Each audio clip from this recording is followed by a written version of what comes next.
Kemudian yang kelima adalah simbolisme aksi atau peristiwa ya. Jadi simbolisme aksi atau peristiwa adalah simbolisme yang menunjukkan apa namanya simbolisme yang menunjukkan aksi ataupun peristiwa penting ya, yang itu bisa menggambarkan atau melambangkan sesuatu dari suatu cerita novel ya. Jadi misalnya ini adalah tindakan yang dapat menjadi simbol perkembangan karakter atau perubahan tema ya. Jadi misalnya teman-temannya itu kan teman-teman bisa menggambarkan suatu apa namanya suatu cerita ataupun juga suatu alur cerita yang bergerak cepat ya teman-temannya. Jadi kan kita kan teman-teman mungkin udah saya pernah jelaskan teman-teman, ada yang namanya apa namanya alur cerita ya, pace ya, pacing ya dalam sebuah novel itu kan kita bisa buat cerita itu berjalan lambat ataupun cerita itu bisa berjalan cepat gitu kan. Nah, dengan kita misalnya menggunakan suatu tindakan atau peristiwa yang selalu bergerak cepat, nah kita ingin menunjukkan misalnya bahwa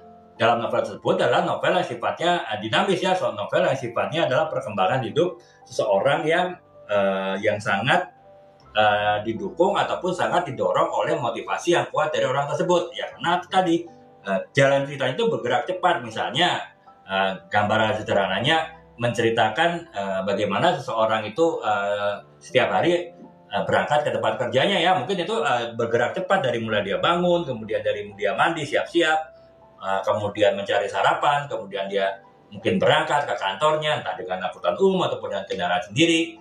Kemudian mungkin kalau dia naik angkutan umum dia harus berpindah dari angkutan umum dan angkutan yang lain, dan itu digambarkan dalam suatu dinamika cerita yang sangat cepat ya. Nah itu kan sudah menunjukkan bahwa cerita dari novel ini adalah cerita yang dinamis ya, cerita yang sangat energik, dan juga itu menggambarkan si tokoh utamanya tadi adalah tokoh yang energik gitu ya teman-teman. Jadi simbolisme aksi ataupun simbolisme peristiwa ya, kita bisa menggunakan aksi-aksi ataupun peristiwa-peristiwa penting ya, itu tadi misalnya suatu cerita yang pergerakan pacingnya ataupun alur ceritanya cepat, itu menunjukkan bahwa ya bagaimana dinamisnya si tokoh utama tadi ya, itu bisa simbolisme seperti itu juga gitu. Ataupun juga misalnya kalau peristiwa misalnya peristiwa ya inilah ya, peristiwa misalnya kita ceritakan suatu acara ulang tahun gitu kan, ke acara ulang tahun, kemudian seseorang yang kemudian ada surprising dari teman-temannya ya, ada surprising dari sahabat-sahabatnya, dari keluarganya, itu kan berarti menunjukkan bahwa novel tersebut tuh penuh dengan persahabatan. Karena apa? Tokoh utamanya itu adalah tokoh yang disenangi ataupun tokoh yang